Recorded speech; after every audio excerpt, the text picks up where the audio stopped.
Once upon a time there was a gentleman who married, for his second wife, the proudest and most haughty woman that ever was seen. She had two daughters of her own, who were, indeed, exactly like her in all things.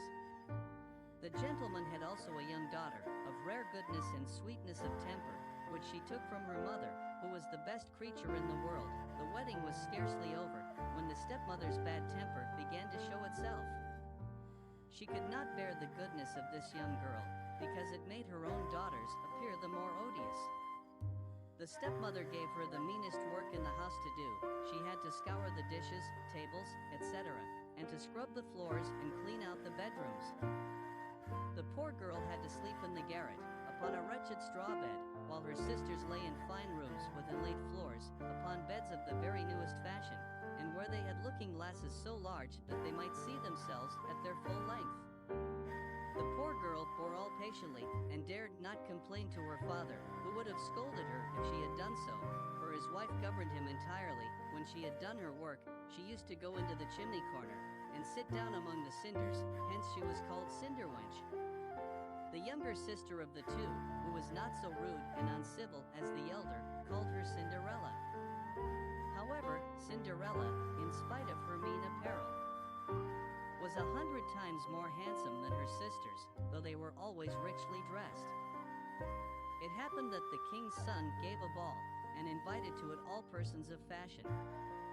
Our young misses were also invited, for they cut a very grand figure among the people of the countryside.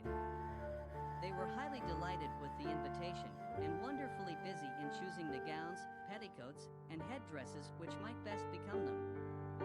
This made Cinderella's lot still harder, for it was she who ironed her sisters' linen and plaited their ruffles.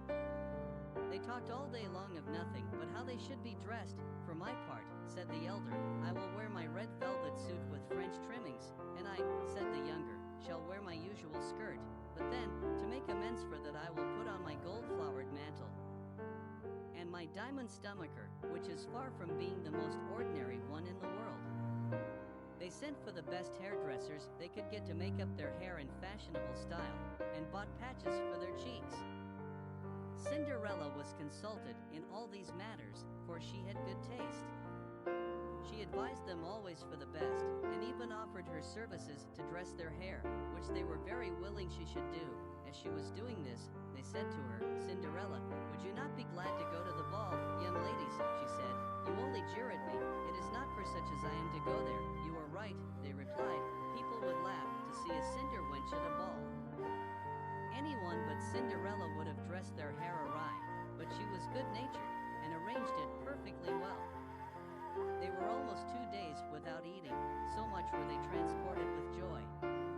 They broke above a dozen laces in trying to lace themselves tight, that they might have a fine, slender shape, and they were continually at their looking-glass. At last the happy day came. They went to court, and Cinderella followed them with her eyes as long as she could, and when she had lost sight of them, she fell a-crying. Her godmother, who saw her all in tears, asked her what was the matter.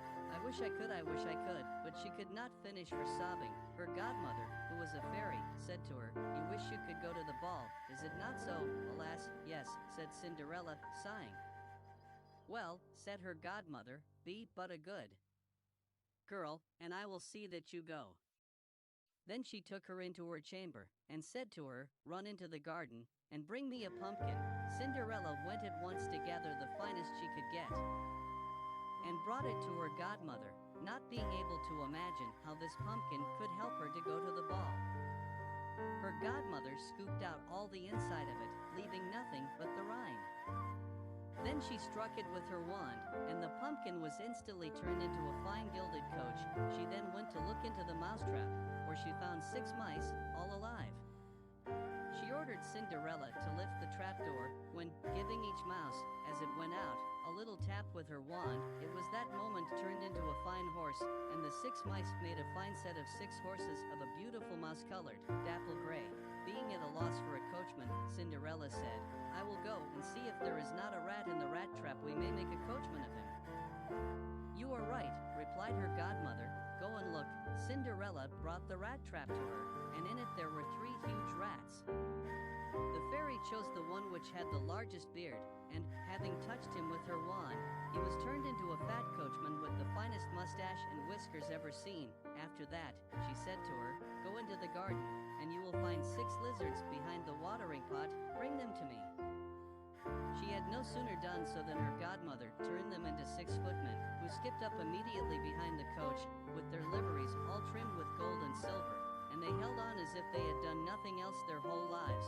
The fairy then said to Cinderella, "Well, you see here a carriage fit to go to the ball in. Are you not pleased with it?" "Oh, yes," she cried, "but must I go as I am in these rags?" Her godmother simply touched her with her wand, and, at the same moment, her clothes were turned into cloth of gold and silver, all decked with jewels. This done, she gave her a pair of the prettiest glass slippers in the whole world. Being thus attired, she got into the carriage, her godmother commanding her, above all things, not to stay till after midnight, and telling her, at the same time, that if she stayed one moment longer, the coach would be a pumpkin again, her horses mice, her coachman a rat, her footmen lizards, and her clothes would become just as they were before. She promised her godmother she would not fail to leave the ball before midnight. She drove away, scarce able to contain herself for joy. The king's son, who was told that a great princess, whom nobody knew, was come, ran out to receive her. He gave her his hand as she alighted from the coach, and led her into the hall where the company were assembled. There was at once a profound silence. Everyone left off dancing, and the violins ceased to play, so attracted was everyone by the singular beauties of the unknown newcomer. Nothing was then heard but a confused sound of voices saying, "Ha! How beautiful she is! Ha! How beautiful she is!" The king himself, old as he was, could not keep his eyes off her, and he told the queen under his breath that it was a long time since he had seen so beautiful and lovely a creature. All the ladies were busy studying her clothes and headdress, so that they might have theirs made next day after the same pattern, provided they could meet with such fine materials and able hands to make them. The king's son conducted her to the seat of honor, and afterwards took her out to dance with him. She danced so very gracefully that they all admired her more and more. A fine collation was served, but the young prince ate not a morsel, so intently was he occupied with her. She went and sat down beside her sisters, showing them 1,000 civilities, and giving them among other things part of the oranges and citrons with which the prince had regaled her. This very much surprised them, for they had not been presented to her. Cinderella heard the clock strike 11:45. She at once made her adieus to the company and hastened away as fast as she could.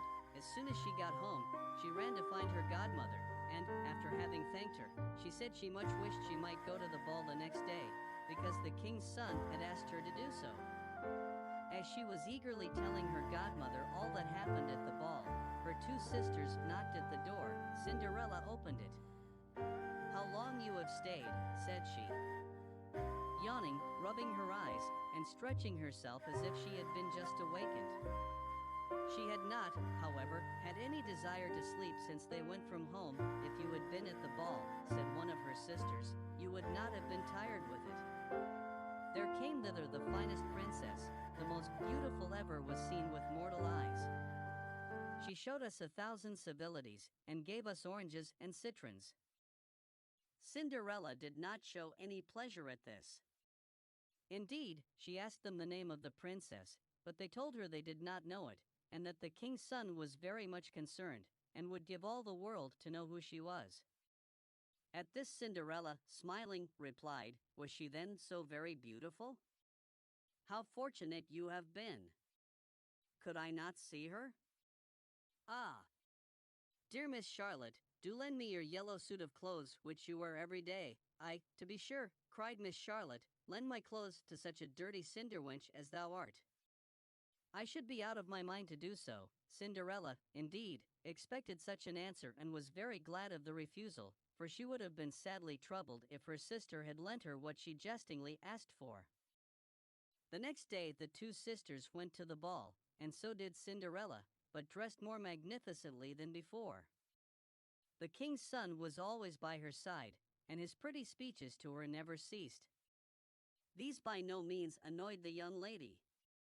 Indeed, she quite forgot her godmother's orders to her, so that she heard the clock begin to strike 12 when she thought it could not be more than 11. She then rose up and fled, as nimble as a deer. The prince followed, but could not overtake her. She left behind one of her glass slippers, which the prince took up most carefully. She got home, but quite out of breath, without her carriage, and in her old clothes, having nothing left her of all her finery but one of the little slippers, fellow to the one she had dropped. The guards at the palace gate were asked if they had not seen a princess go out, and they replied they had seen nobody go out but a young girl, very meanly dressed, and who had more the air of a poor country girl than of a young lady. When the two sisters returned from the ball, Cinderella asked them if they had had a pleasant time, and if the fine lady had been there. They told her, yes, but that she hurried away the moment it struck 12, and with so much haste that she dropped one of her little glass slippers, the prettiest in the world, which the king's son had taken up. They said, further, that he had done nothing but look at her all the time, and that most certainly he was very much in love with the beautiful owner of the glass slipper. What they said was true, for a few days after the king's son caused it to be proclaimed, by sound of trumpet, that he would marry her whose foot this slipper would fit exactly. They began to try it on the princesses, then on the duchesses, and then on all the ladies of the court, but in vain. It was brought to the two sisters, who did all they possibly could to thrust a foot into the slipper, but they could not succeed. Cinderella, who saw this, and knew her slipper, said to them, laughing, "Let me see if it will not fit me." Her sisters burst out a-laughing, and began to banter her. The gentleman who was sent to try the slipper looked earnestly at Cinderella, and, finding her very handsome, said it was but just that she should try, and that he had orders to let every lady try it on.